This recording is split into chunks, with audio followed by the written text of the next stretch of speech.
TV सत्यमेव व्रतम।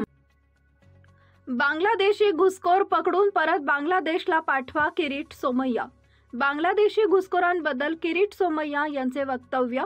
2024 वर्षात 60 लोकांना जन्माचे दाखले दिले। मालेगाव 4500, अमरावती 14500 दाखले, मुंबई 58।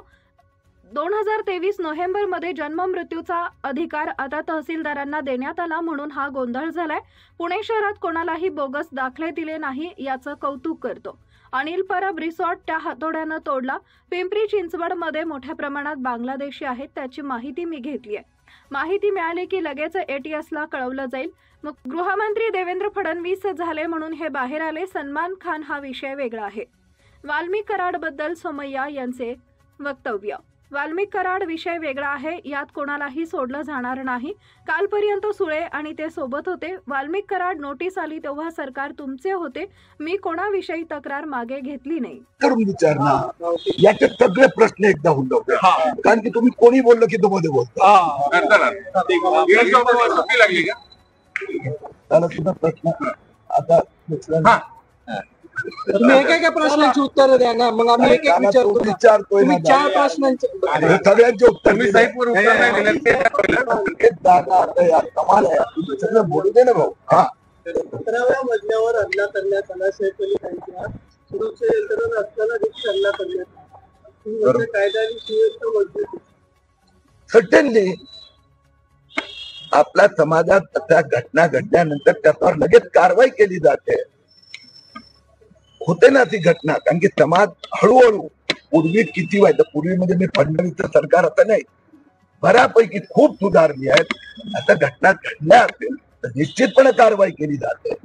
वाल्मिकी कराडचा विषय घेतला, कारवाई होत आहे, कोणालाही सोडलं जाणार नाही। पण ईडी चौकशी करत नाही, कोट्यावधी रुपयाची प्रॉपर्टी आहे, मोनोपोली घेतली आहे का सगळ्या प्रश्नांची, त्याला पण विचारू दे नाही त्यांची। एक मिनिट, आता ईडीची चौकशी ज्यावेळी त्या प्रकारचे गुन्हे किंवा विषय समोर येणार ते ईडी स्वतःहून हे करत असते, ते काय तुम्हाला आणि मला विचारत नाही।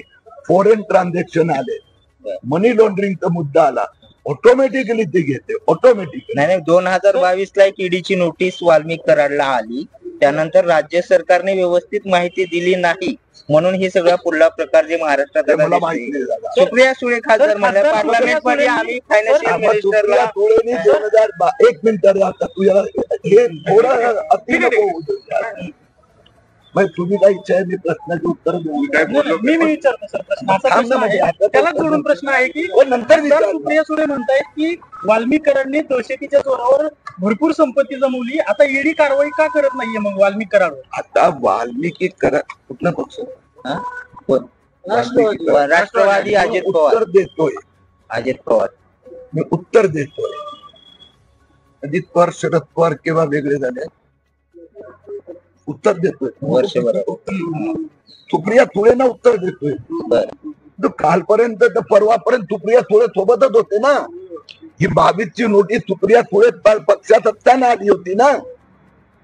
पण मला आता कलर द्यायचं नाहीये पॉलिटिकल, तो गुन्हेगार आहे, गुन्हेगार आहे। सुप्रिया सुळे आणि संजय राऊत प्रश्न उपस्थित करताना त्यांच्या लक्षात राहत नाही की ते स्वतःच चारित्र्य म्हणजे कर्तृत्वाबद्दल प्रश्न विचारत असतात। त्यांनी लेखीचा विचारला आणि वाल्मिकी करायला 2022 ची निवड सरकार तुमचं होतं ताई, जाऊ द्या। मुद्दा असा आहे, वाल्मिकी कराड संबंधात ज्या ज्या एजन्सीने कारवाई करायची असेल ते निश्चितपणे करणार। मग ते इन्कम टॅक्स असतो, ईडी असतो, पण त्यांची कार्यपद्धती जी आहे ते जाहीर मध्ये चर्चा करत।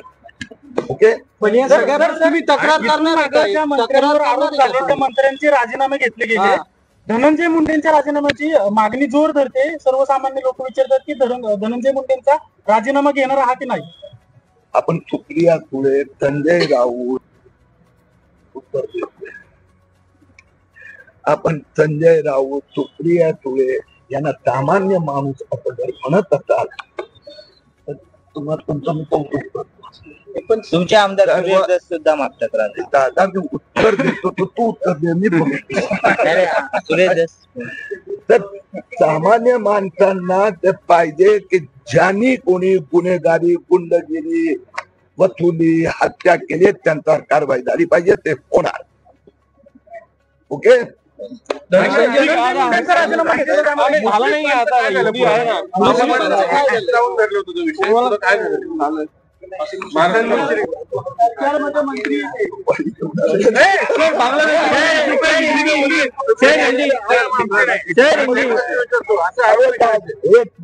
ये चुकीचं है सर. हिंदी में बताइए बांग्लादेशी को लेकर आपने क्या शिकायत की कलेक्टर ऑफिस पे? सर हिंदी में बताइए. एक मिनिट तुम्ही उत्तर द्या. अरे दादा उत्तर तो देऊ दे. एक मिनिट. पत्रकार परिषद सुरू झाल्यापासून प्रत्येक एक मिनिट उत्तर ऐक ना मग. तर प्रत्येक वाक्यात तुम्ही टोकताय. प्रत्येक वाक्यात तू आता मग एक मिनिट थांबा. उत्तर ऐका. प्रत्येक वाक्यात टोकायचा अधिकार नाही आहे. विचारा. मुश्रीफांचं काय झालं? मुश्रीफांचं काय झालं? काय झालं सर तुम्ही मला बरोबर आहे. देतो ना उत्तर. बरोबर. अचन मुश्रीफ असो की बाकी सगळे काय असतो हा प्रश्न आतापर्यंत गेले 2.5 वर्ष सतत विचारला जातो. बरोबर आहे. मी आधी या बाबतीत उत्तर दिलेले आहेत की जे आरोप झाले कारवाई झाली त्यातली कोणती कारवाई माझ्या माहितीप्रमाणे मी कोणती तक्रार मागे घेतलेली नाही. मी जे तक्रार केल्या होत्या तक्रारी त्याच्यावर इन्व्हेस्टिगेटिव्ह एजन्सीने कारवाई करून कारवाई केलेली आहे. ज्युडिशरी मध्ये आहेत. न्यायालय आता पुढचे निर्णय घेणार. पण सर एक बांग्लादेश के मुद्दे को लेकर आपने पुणे जिला कलेक्टर से मुलाकात की, क्या कुछ आपने उनको बताया और क्या कुछ कलेक्टर ने आपको जवाब में कहा? महाराष्ट्र में एक बड़ा कैंप बाहर आया है बांग्लादेशी रोहिंग्या को ये झूठे कागज देख के उनका जन्म मालेगांव हो अमरावती हो वहां पर हुआ. ऐसे बड़े प्रमाण में बर्थ सर्टिफिकेट प्राप्त किए जा रहे हैं. उसके खिलाफ मैंने और मुख्यमंत्री देवेंद्र फडणवीस जी ने मुहिम शुरू की है. आज मैं पुणे आया था. पुणे जिलाधिकारी के साथ में चर्चा होने के बाद में ध्यान में आया कि 2024 में सिर्फ 60 बर्थ सर्टिफिकेट इश्यू हुए हैं जबकि मालेगांव में 4,500 हुए. यही 2024 में अमरावती में 14,500 हुए हैं. तो मुख्यमंत्री ने मुझे आश्वासन दिया है कि जहां पर इस प्रकार से जे खोटे कागदपत्र बनवतात खोट्या पद्धतीने जन्माचा दाखला घेतात त्याच्या विरोधात देवेंद्र फडणवीस सरकारने मोहीम चालवली आहे. मी एक उदाहरण देऊ इच्छितो की पुणे शहरात या संबंधात जन्माचे दाखले बांग्लादेशी रोहिंग्यांना देण्याच्या बाबतीत अधिकारी बऱ्यापैकी जागरूक आहेत. आतापर्यंत 2024 या वर्षात फक्त 60 लोकांना जन्माचे दाखले दिले गेले. त्याच्या समोर मालेगाव मध्ये एकट्या मालेगाव शहरात 4,318 लोकांना दाखले देण्यात आले. अमरावतीमध्ये 4,537 4,537. मुंबईत फक्त 58. पुण्यात फक्त 70. पण बाकी अनेक असे शहरी एरिया आहेत ज्यात मोठ्या प्रमाणात बांगलादेशी रोहिंग्यांना हे तहसीलदारांनी दाखले दिले आहेत. या सगळ्यांचा रिव्ह्यू करण्याचा निर्धार मुख्यमंत्री देवेंद्र फडणवीस व्यक्त केला आहे. 2023 नोव्हेंबर मध्ये जे जन्म आणि मृत्यूचा दाखला देण्याचा कायद्यात अधिकार आधी मॅजिस्ट्रेट कोर्टाला होता तो तहसीलदारांना देण्यात आला. त्यामुळे हा गोंधळ सुरू झालेला आहे. या सगळ्या बांगलादेशी लोकांना ओळखून त्यांना परत पाठवतात. मी पुणे शहरात जे संबंधित अधिकारी आहेत त्यांनी या संबंधात बऱ्यापैकी काम केलं आहे. कुठलाही बोगस बांगलादेशीला असे दाखले दिले नाहीत त्यासाठी कौतुक करतो. हिंदी मध्यंतरी पिंपरी रोहिंग्यांचं घर पडलं त्यापासून तुम्ही गेला त्याच्यानंतर जाग आली का त्याच्या काळ शोध मोहीम सुरू झाली तेव्हा तुमचा हातोडा पडला नाही आणि आजच तुम्ही सगळी आकडेवारी जाहीर करताय कारण की दापोलीचा हातोडा नेमका कुठे गेला असंही देखील प्रश्न निर्माण होतो. 2 दिवसापूर्वी स्वारगेट भागात बांगलादेशी सापडला त्याच्याकडे कागदपत्र नाहीत असे कागदपत्र नसलेले अनेक बांगलादेशी असतील त्यांचं काय 1 2 3 झाला आणखीन 2 याच्यानंतर हिंदी मला हे नाही अनिल परब तो त्या हातोडाने तोडून दाखवला. तर आपली माहिती आपण लपली असेल तर पुन्हा एकदा लोकांच्या समोर सांगतो. मुंबई उच्च न्यायालयात अनिल परब सदानंद कदमनी 2 याचिका केली, दोन्ही फेटाळून लावण्यात आले. पहिला मधला एका हायकोर्टाच्या बेंचनी तोडला आणि दुसरा मधला तोडायचा आदेश दुसरा बेंचनी दिला.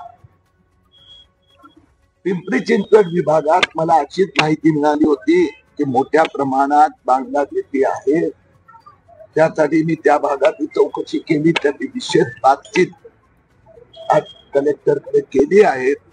त्यांनी त्यांच्याकडे जे काही जवळजवळ 2-3-4 हजार अर्ज प्रलंबित आहेत त्यासाठी त्यांनी संबंधित अधिकाऱ्यांची चर्चा केली आहे. उद्या त्याची एक परत बैठक आहे.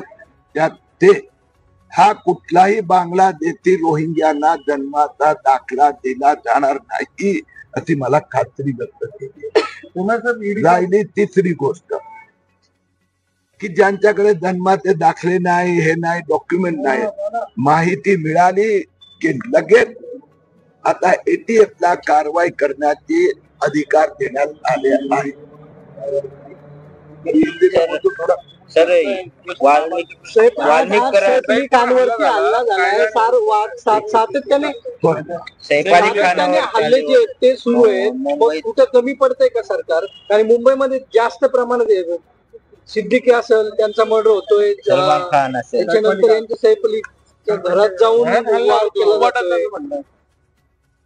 सलमान खानच्या घराची पण रेकी केली. विरोधकांनी गृहमंत्र्यांवर टीका केली कायदा आणि सुव्यवस्थेच्या. जेव्हा गृहमंत्री देवेंद्र फडणवीस होतात तेव्हा राज्यातील कायदा आणि सुव्यवस्था ढासळते अशा प्रकारची टीका करण्यात येते.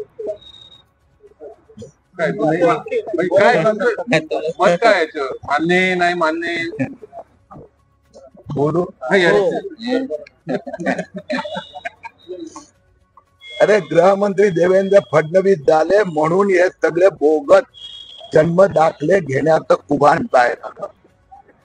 देवेंद्र फडणवीस गृहमंत्री मुख्यमंत्री आहे म्हणून अशा प्रकारचे बोलण्याची संधी मिळते. उद्धव ठाकरेचा राज्यात तर सगळ्या राजकीय नेत्यांना जेलमध्ये कोणी प्रश्न उत्तर ऐकणार नाही. एक मिनिट प्रश्न विचारायचा अधिकार तुम्हाला आहे. तुला हवं ते उत्तर देण्याची जबाबदारी माझी नाही. म्हणून मी पहिलं विचारतो झाले. कायदा व्यवस्था एकदम मजबूत आहे म्हणून छोटीशी घटना घडली की लगेच लक्षात आणली जाते आणि त्याचा पाठपुरावा केला जातो. सलमान खानचा एक विषय जो आहे एक तो वर्षानुवर्ष चालू आहे तो वेगळाच विषय आहे. तर रेकी केली जाते यार का तुम्ही म्हणजे तुम्ही ते व्यक्तिगत आणू नका. तुम्हाला काय किरीट सोमय्या संजय राऊत असं करायचं आहे का?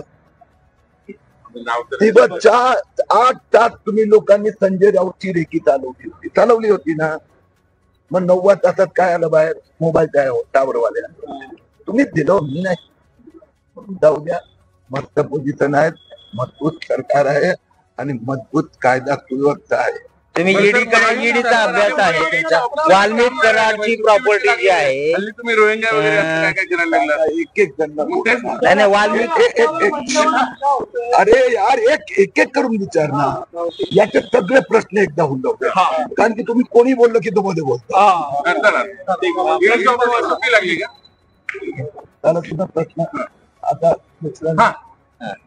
तुम्ही एका प्रश्नाची उत्तर द्या ना. मग ये झूठे कागज देके उनका जन्म मालेगांव हो, अमरावती हो, वहां पर हुआ. ऐसे बड़े प्रमाण में बर्थ सर्टिफिकेट प्राप्त किए जा रहे हैं उसके खिलाफ मैंने और मुख्यमंत्री देवेंद्र फडणवीस जी ने मुहिम शुरू की है। आज मैं पुणे आया था, पुणे जिलाधिकारी के साथ में चर्चा होने के बाद में ध्यान में आया कि 2024 में सिर्फ 60 बर्थ सर्टिफिकेट इश्यू हुए हैं, जबकि मालेगांव में 4,500 हुए। यही 2024 में अमरावती में 14,500 हुए हैं। तो मुख्यमंत्री ने मुझे आश्वासन दिया है कि जहां पर इस प्रकार से बांग्लादेशी रोहिंग्या को जन्म सर्टिफिकेट दिए, वो एक एक सर्टिफिकेट का रिव्यू किया जाएगा। जिन्होंने एप्लीकेशन किया है उसमें से जो भी बांग्लादेशी रोहिंग्या है उनको पकड़कर वापस बांग्लादेश भेजा जाए। पुणे में कितने केसेस के बारे में आपने? पुणे में अभी जो बर्थ सर्टिफिकेट दिए टोटल 60 दिए गए, उसमें ऐसे संशयास्पद कोई दिखाई नहीं दे रहा है। मुंबई में अभी तक 2024 में सिर्फ 58 टोटल सर्टिफिकेट दिए, वो निर्दोष लग रहे हैं। जहां पर एबनॉर्मल जैसे मालेगांव 4,500, अमरावती 4,500, उस 60,000 की बस्ती का अंजनगांव सुरजी में 14,500।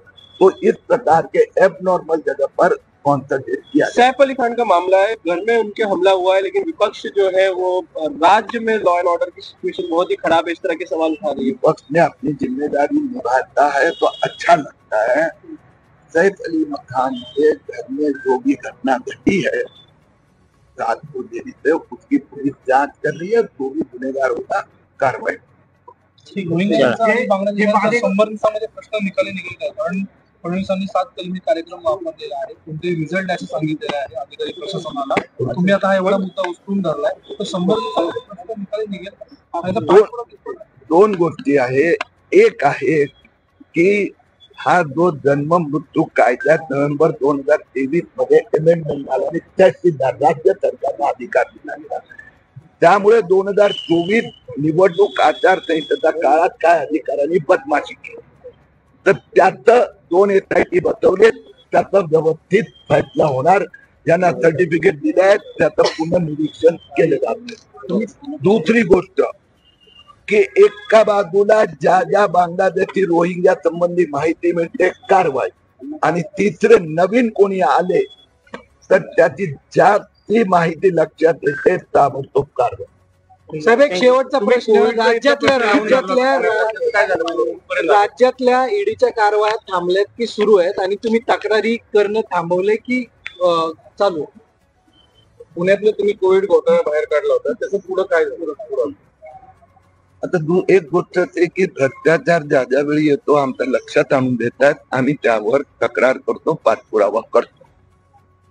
कोविड पुण्याच्या घोटाळ्याच्या संबंधी एक्शन झाली, त्याच्यावर तो ट्रेनमध्ये तो आता संजय राऊतचा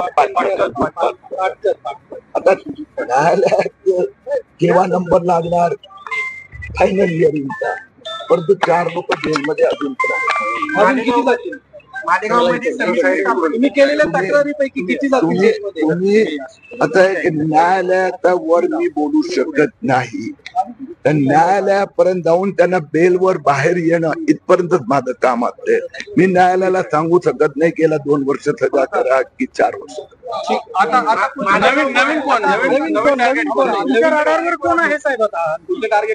माझा रडारवर कधी कोणी नसते। भ्रष्टाचारी, घोटाळेबाज आणि याच्या संबंधी आमच्याकडे आली माहिती आम्ही पाठपुरावा करतो। तुम्ही पण कुठली माहिती लक्षात आणून दिली, मी धन्यवाद आणि त्याचा पाठपुरावा। वाल्मिक कराडांची जर माहिती तुम्हाला जर कोणी आणून दिली तर त्यांच्या विरोधात तुम्ही जाणार काय? ऑलरेडी आता माहिती आल्यानंतर कारवाई चालली आहे, त्याच्यावर मकोका लावलाय सगळं।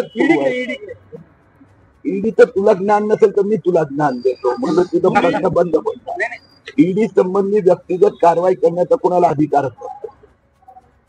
ईडी फॉरेन ट्रान्झॅक्शन असते आणि FIR झाल्यानंतर ते चौकशी करतात, आणि मला विश्वास आहे वाल्मिकी करार असो की कोणी असो, जसं मुंबईत आता टोरेस घोटाळा बाहेर आला, तर ईडीने FIR झाल्यानंतर चौकशी करून आणि स्वतःची हे सुरू केली।